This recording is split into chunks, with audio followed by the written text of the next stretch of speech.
Before learning something, you first need to find it. And finding sex? That's the hardest part about sex. That's like trying to find a rare Pokemon, except the Pokemon actively avoids you. You check your room, maybe someone dropped some sex. Under the bed? Nothing. Inside the closet? Just the crushing weight of loneliness. You start pulling up floorboards, digging through drawers, but all you find is regret. Even the damn spiders in the corner have more sex than you, for F's sake. I get it. At this point, many of you have already given up, just sitting there thinking, screw it, I'll just stockpile my semen until there's enough to ascend into a demigod with supernatural abilities. But no, that's not the way. You need a plan, a strategy, a battle tactic, if you will. Step 1. Go online. Wait, stop. I know what you're thinking. Close the porn sites. Sex requires 2 participants. You and your hand don't count.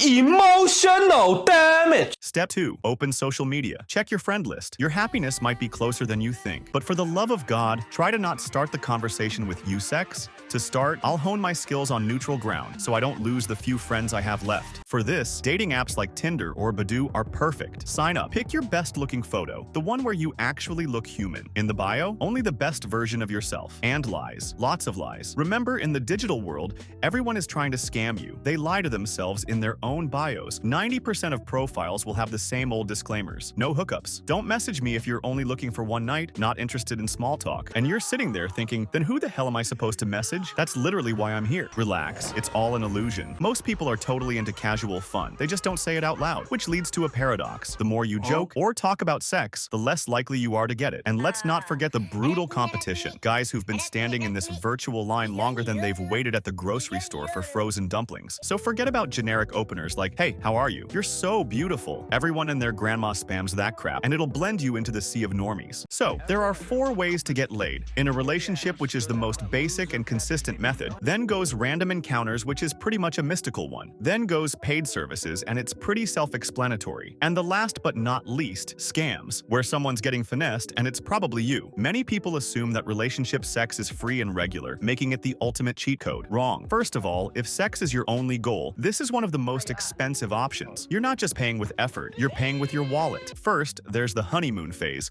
which drains your money faster than a Vegas casino. Then, if you start living together, guess who's covering most of the essentials? Rent, groceries, bills, and random expenses? You. Gifts for birthdays, anniversaries, holidays? Also you. So, if you view relationships purely as a sex subscription service, just know it's one of the most premium tier, auto-renewing ones out there. And if the funds run dry, well, will that subscription stay active? That's an open question. Random hookups are basically a mystery box. This feature is unlocked by people with an active social life, the ones who hit up clubs, parties, and other wild gatherings. Pros: it's pure fun, no long-term commitments. It can be free or cost as little as a few drinks. Cons: you need good looks, charm, and at least some conversational skills. Most successful attempts happen when the other person is already under the debuff effect of alcohol. And of course, diseases. STDs are the ultimate negative status effects. Some can be cured at a gold sink, aka a doctor, while others stick with you forever. To avoid debuffing your junk into oblivion, always equip the legendary rubber armor, though even that won't protect you from all curses. So yeah, move carefully. Some risks aren't worth the XP. Another type of sex is for gold. It may seem convenient. Pay, get what you want, but there's a catch, or rather, a barrel of problems. Illegal activity. Guild players from the police guild keep an eye on this kind of thing, so don't get too comfortable or you might find yourself with some unwanted problems. There are also emergencies. Those who decide to use these services might get robbed by other players who have set up a deal. For regular users, there's even a set of unwritten rules. For example, where and how to meet these service providers. The 4th type, deception. This method is usually found in social networks, where the woman promises future relationships, serious intentions, kids, a dog, and a house by the lake. Players who practice this tactic often rely on well-worn patterns. You're different from the others. You're the one, the only. If that doesn't work,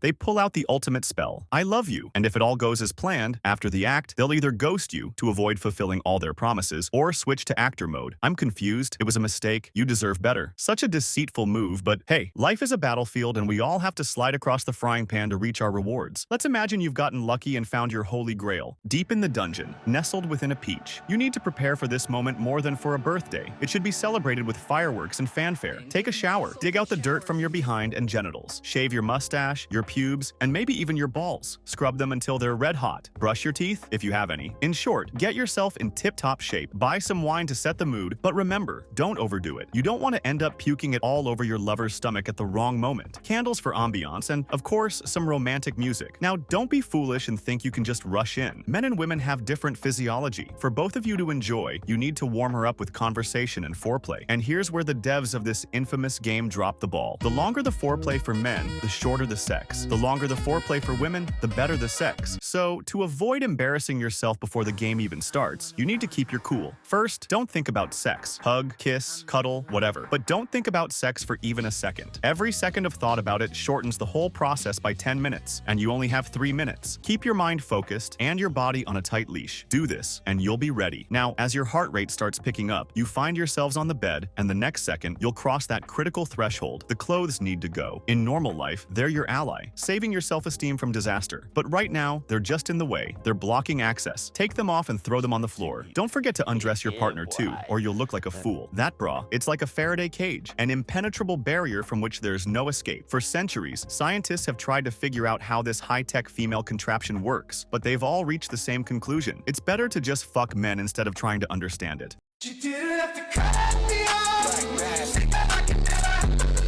Alright, I've cracked the code. Here's the situation. You've got to carefully approach your target, hands shaking, reach behind their back, grab the straps, execute a back arch throw. It's a joke, but press both sides to relieve the pressure on the clasps. Now, just move the parts with the hooks. Sounds easy, but in practice, it's quite the pain in the ass. Steal your mom's bra and practice if you need to. If the bra is defeated, game over. Time to move on to the next level. Now, this guy has a skill called invisibility that makes it difficult for men to gain access to him. Though his coordinates have been leaked online, finding him is no simple task. But don't worry, you've got this. According to Google, the average sex session lasts 7 to 10 minutes. But if you've been cuddling for too long before, that time shrinks to just 3 minutes. So, what do? Don't think about sex. Yeah, easier said than done, especially when you're in the middle of it. But these are the rules. The first option is to solve equations in your head, multiply, add, subtract, anything to overload your brain. If thinking hurts, there's an alternative. Engage your imagination. Picture guts, filth, the plague, zombies, just the most disgusting things you can imagine. That'll give you a few extra minutes. Alcohol also numbs your sensitivity, so if you drink a little more, you might last longer. But there's a fine line between being a super soldier and ending up like a helpless invalid whose junk just won't cooperate. Use it wisely.